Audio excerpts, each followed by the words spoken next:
since we're already talking about AI, rather than getting more and more into the goofiness, I did want to talk about potentially other ways of using AI that isn't just necessarily for lead conversion, but maybe for talking to people outside of the platform or outside of their phone, where it's like social media. Like, how far can it go in terms of like automated responses to people, or if somebody's really ticked off and they try to give you a bad review on Google or something, how can it be used to mitigate that? I think it's a more scalable way. People want more review. Like, let's use a review example. People want more reviews, but they don't realize the more reviews you get, the more iterations of responses and situations you'll come up with. And the more reviews you get, the more need for personalized responses still, because you want that. And at the same time, it's time, resources that are being spent for those people doing that specifically. With our integration with Google as well as with OpenAI, we can, and if you go to our YouTube channel, there's a video that you did really, really well that explains it in a very simple way. It's like a minute or less.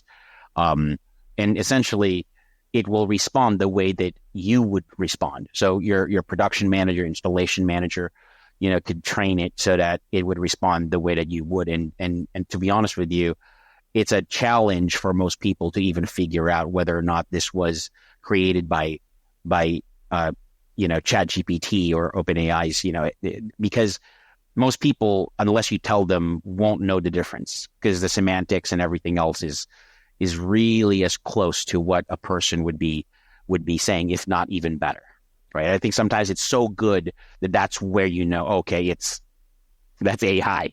You know what I mean? It's so good. Most of the time when I am like doing Google reviews and stuff, the answer that I'm getting is like, okay, we're going to be looking into this further. And then I don't hear from them anyway. And I'm like, okay, that may as well be a bot if you're going to just say you're going to look into it further every single time. I think it's speed. You've got the automation where for us, as soon as the review we request a review automatically, the customer, goes to Facebook, Better Biz Bureau, Yelp, Google, and then the response is rendered, right? If it's less than 5 stars, our system notifies, our customers, and then they can actually respond. But a response is provided immediately to set the expectation and say, let's pretend it's like 2 stars. Like it will cultivate a personalized response, set the expectation, notify, and again, we can pop this on the video so it notifies, right, the company and the customer at the same time. I think that people forget that, again, the scalability of this, right? The more reviews you get, the more people, the more that you would need this particular thing, because you don't want to take away the time of your managers or your VPs or the people from having to respond to customers. Especially if you're a good company, you're probably going to get 90% good reviews or more, right? You want to respond to every single one of them. So the system will do that. You want to respond in a personalized way. Our system will do that. You want to be able to go and come up with ways to notify your team when it's less than 5 stars. Our system can do that. So you could focus your efforts and your resources with expounding or expanding on your services to make the customer's experience really, really good, right? So I think that's really where people kind of get caught up again, is like they haven't tried it, they haven't made it work.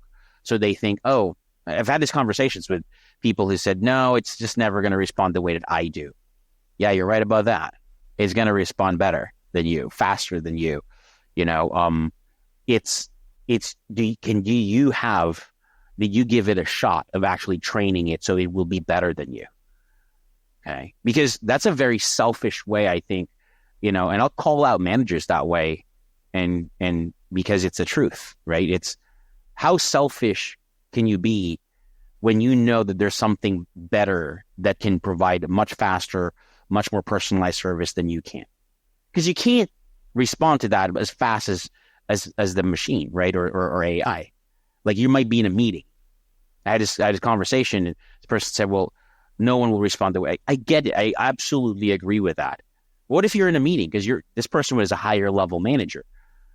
That customer just wrote a review. You're going to leave your meeting to respond? What happened to speed to contact? What happened to like responding right away? You know what I mean? How about the time it takes for you to put that thing together? Well, don't you have a responsibility to your company as a VP, as a manager, to utilize your time where they're maximizing your skills? You're going to sit there and think about this, right? Pen and paper. How do I respond to this customer after I read his review? The companies, if you're making six figures, that time is so expensive when it can be done by AI exactly or even better than you. So, not to mention, I don't know about you like personally, but if I leave a 1-star review and I'm really ticked off in that moment, the one that I left most recently was for USPS, but that's neither here nor there. But I specifically wrote like, these guys are really bad at putting my packages down, you know, they always have a really bad line, blah, blah, blah, blah, blah. By the next day, I don't know if they responded to me back or not, because I'm not thinking about that anymore. I'm gonzo. Like, if they reached out to me on Google reviews and they're like, hey, we're so sorry to hear about your experience, blah, blah, blah, blah, blah. You know, I really want to make it better. I don't know that. I'm not even getting that message back because I'm not even checking my messages now. And now my 1-star review, it's going to be there forever because I'm not going to look to see what your response was. But if you respond right away, I'm still there. I'm still heated. And maybe I want to talk to somebody who's going to like mitigate my, you know, maybe someone who's going to make it better for me. And then if they go, you know what, can you actually take that 1-star review down? Is that okay? You know, we tried to fix it for you the best we can. If we make that mistake again, you know, by all means, go ahead and call us. I might be more likely to take it down, you know? And what people don't realize is that it can send you links, you know, the AI can send links for immediate resolution. So if a customer was like, okay, we notified them, but let's pretend it's even when we notify people, there might be meetings, but a customer could essentially get the response and say, look, please click this link and you can either chat with us or talk to us directly. You know, we will funnel you directly to the manager, right? It's providing that immediate resolution. So if you think about how Amazon and Walmart, you know, the big companies have done it, whenever they're trying to resolve an issue, they're trying to funnel this person to the most immediate responses because you're absolutely right. Time is of the essence. That person's heat level is really, really high. And the only way to cool that down is through immediacy of providing a resolution. And the perception of here's a link, click on it, and we'll get connected to you directly to address this is going to bring that temperature down a little bit because you're like, oh yeah, like, let me go and tell you how I think, and let me go connect to this manager right now. Or, you know what I'm saying? Whereas in most cases, if you did this manually, one, you would have to read the review when you had the time, or if you saw the email or the notification. And even if you had some sort of automation where it would notify you immediately if you get something less than 5 stars, you'd still have to be available. So again, training the AI to go and respond in the way where it goes, hey, we need to respond to it, also provide a resolution, provide some options, is something that, again, very, very quickly, so much more effective, so much more efficient. And so, I don't want to put people off, but I think it's, with regards to this, it's, again, a leadership phenotype or attitude about it. If I were to be a good leader, a good executive, a good manager, and there's something out there that could do it better than me, okay, and what it takes is for me to train it, then I'm doing that because my time is valuable to the company.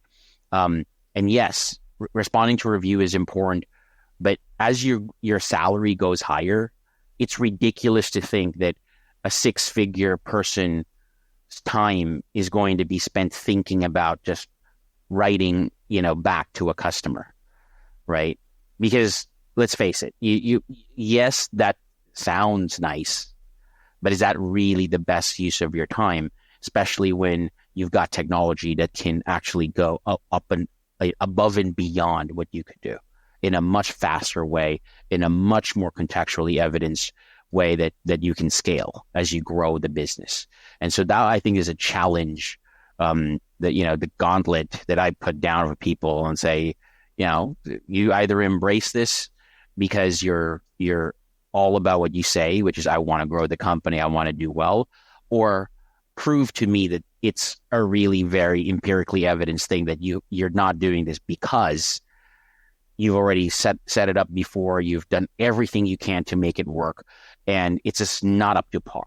But without those things, which most of the time that's the case, you've really not done what you needed to do to make this work. And so you can't really, I just want people not to criticize something until they've actually put in the work. It's demeaning to the people like us and to the people who are making it work. You know what I mean?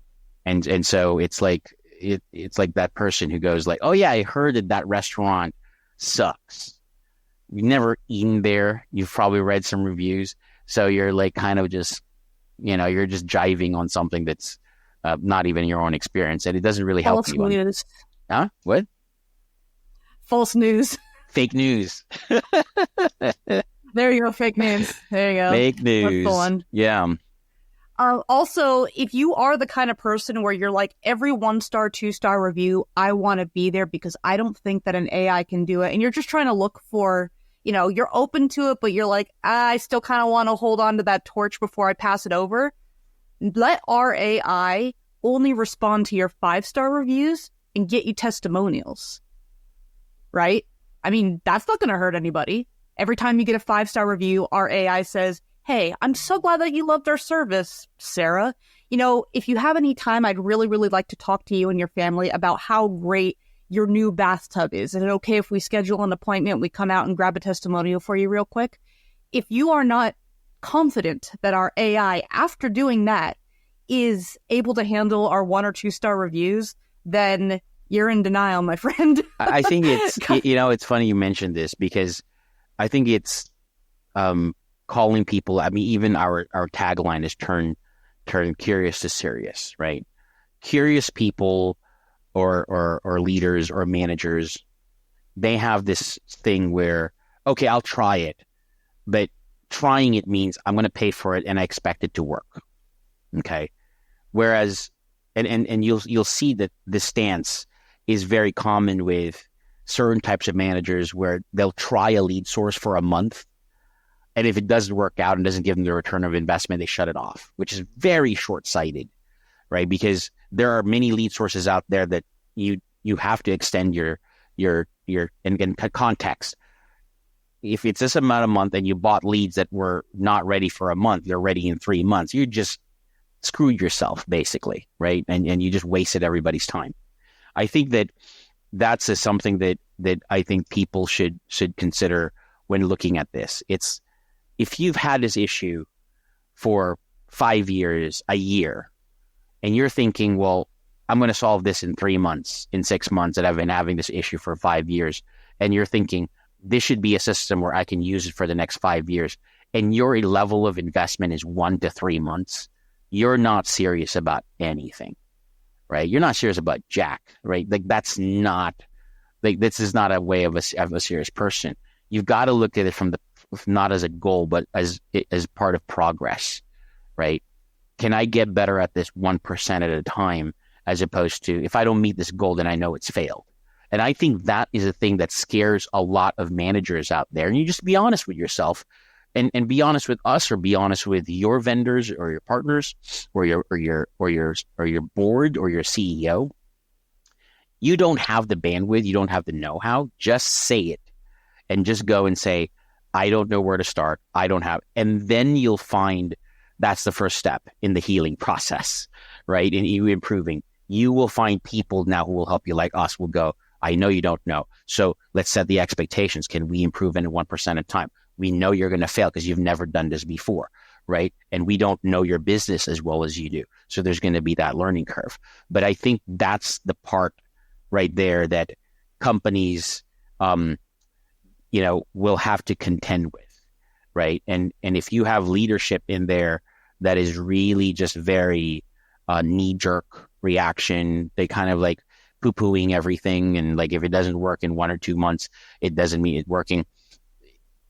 Again, many companies out there offering services that kind of look similar to what we're doing. I just think that whether you're using us or you're using other companies, you should provide evidence that you've tried to make it work, right? You've done everything you can. And if there's any evidence that it has improved or it's contributed to many parts of your business, then stop saying that it doesn't work. It doesn't work for these things, maybe, and I need to fix that. But you don't want to blanket everything and say it doesn't work all around, because that's silly. You know what I mean? That's just a way of just like saying, well, it's like blanketing everything. It's feelings based. Yeah, and I think that's the world we live in now.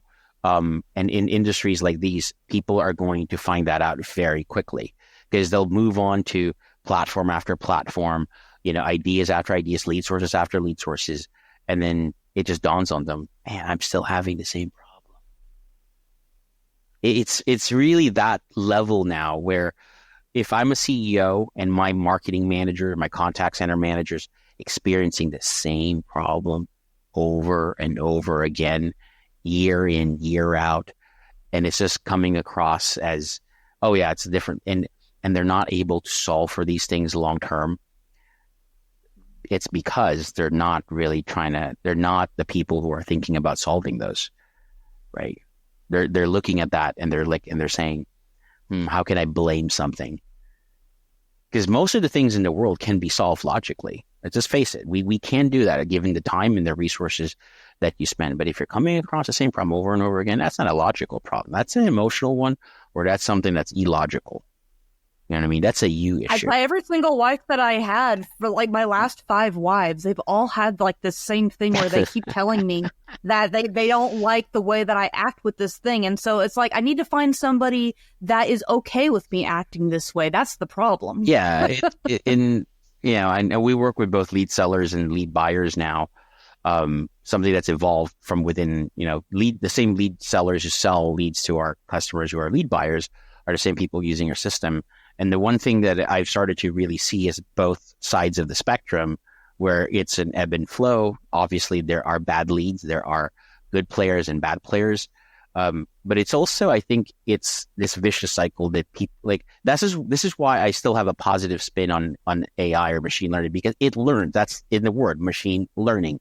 It learns. And so I'd rather have something that learns, because it's going to get better, than having people not learn and they're basically, creating the strategy. So challenge, final thing that I'm going to say out there, if you're a call center manager, marketing manager, sales manager, and you're coming up with the same problems all the time, I need more leads, I'm not converting as much, I'm having trouble with my contact center agents, I can't keep that permanence in there, or, I'm having to turn on and turn back on sources. And that's the only thing that I know or I'm doing. Okay, maybe it's time to do what's unintuitive. Ask for help from people who have a different viewpoint. If you're just continuing to freaking use the same strategy, and sometimes it works, and then come back to the same problem, and then now you have to do the same thing again, and it's like this vicious cycle, it's probably a good idea to go and do what's unintuitive to you and say, maybe I should go and have a different way to solve this. Because whatever I'm doing may work for just a little bit, then I'm back at the same problem. You know what I mean? And so you're just... Well, yeah, you're making yourself suffer, and there's no reason to keep doing that. I went to LeadsCon, and there were people there who were speaking on stage, and we should use this as a short, as a challenge to those people. And they were promulgating activities like, hey, go and turn off lead sources after a month or 2 months or 3 months. Where's the strategy there? Oh, because my lead cost is low. You're not solving for anything. Okay. Do you even understand why you didn't succeed with those lead sources, with those lead sellers, with those lead aggregators? Because one, if you can't produce your own leads, this is the challenge, right, to many companies. If you can't produce your own leads and you're relying on other people, it's just hypocritical for you to criticize the way that they do business, where they go, I'm producing the lead and you're buying it, and what you're producing sucks because you're the one buying it. Yeah, if you're so good at that, why don't you produce all your leads? Right? Spicy, right? Like you're an expert. Why don't you produce the majority of your leads if you're so good at it? Why don't you convert more of your leads the way you do. But if you just look at your lead count, your lead mix, and you see 70, 80, 90% from lead sources that aren't your own, that you don't own, that they're not branded, or you're just paying somebody to do it for you, and you're just turning off, turning back on, not much of marketing there. You know what that is? That's just accounting. Yeah, absolutely. Well, that's going to be it for us today. Whether you love or you hate what we talked about, we do want to hear from you. So comment or shoot us an email at hello@channelautomation.com. Obviously, you can go visit us at www.channelautomation.com and then meet with our team and chat us up, like say, hey, I heard that thing on the podcast. I didn't understand it, or can you elaborate on it? Or I like it too. Let's talk about it. We want to hear from you. And please consider subscribing to the podcast, subscribing to our YouTube, and get tips on marketing and call centers that are completely free. And as always, make sure to keep your lead conversion high.